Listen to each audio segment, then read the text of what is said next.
Hello there, kia ora. Yesterday, the government announced that it was going to be bringing back the three strikes law because when they said that they wanted to use evidence when it comes to building policy, the evidence that they were looking for is that ultra right conservative voters like Bob McCroskie would cream themselves when they heard the claim, "We're tough on crime," over and over again. You see, the three strikes law doesn't work, and it never has.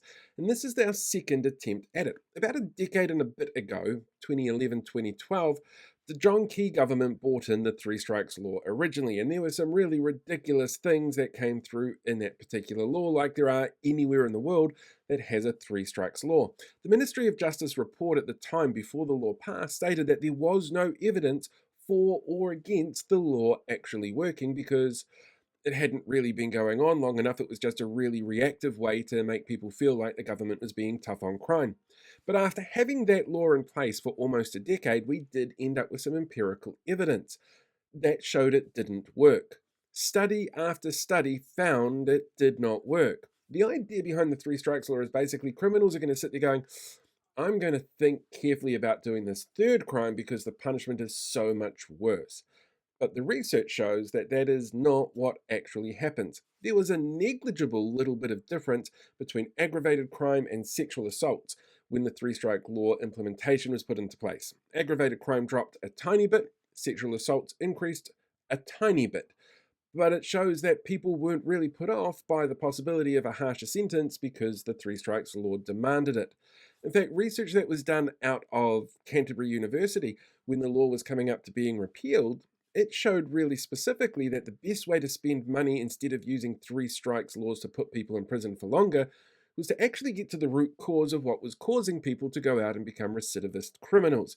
Things like cultural impact reports that this government also scrapped for people who don't have the money to pay for it. In fact, at this press conference yesterday, when the Prime Minister was asked what evidence he had that it works, he didn't. In fact, he just said, if it works, then yay, fantastic, we've helped people. But there was no evidence he was able to put forward saying that it will work. But there is a ton of evidence out there that says it doesn't, like the impact summary on the repeal for the three strikes law from 2020 showed that it did not work whatsoever. But what does happen with this particular set of crime is the same sort of thing that happens when you've got a blanket rule over any kind of criminal proceedings in this country. There is an unfair balance as to who gets punished harsher than others, and that's brought up by things like systemic racism. But that's also something that this government doesn't really want to face facts. In fact, one person said that the law itself was designed to deal with the worst of the worst, but in fact, it targets the most predictable of the most predictable. And that's what's going to happen again here. Even though they're bringing in changes to what they had before, those changes aren't really designed to change what laws go through and what is considered for the three strikes. It's more to actually deal with human rights issues that came up initially when they tried to put this law into place.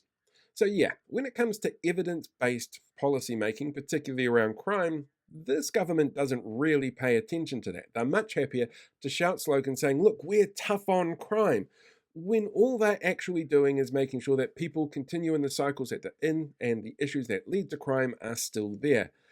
Because, as I said, the only evidence that they need that they're doing the job is that somebody like Bob McCroskie from Family First is unexpectedly all sticky, like he's been attacked by a poltergeist all of a sudden.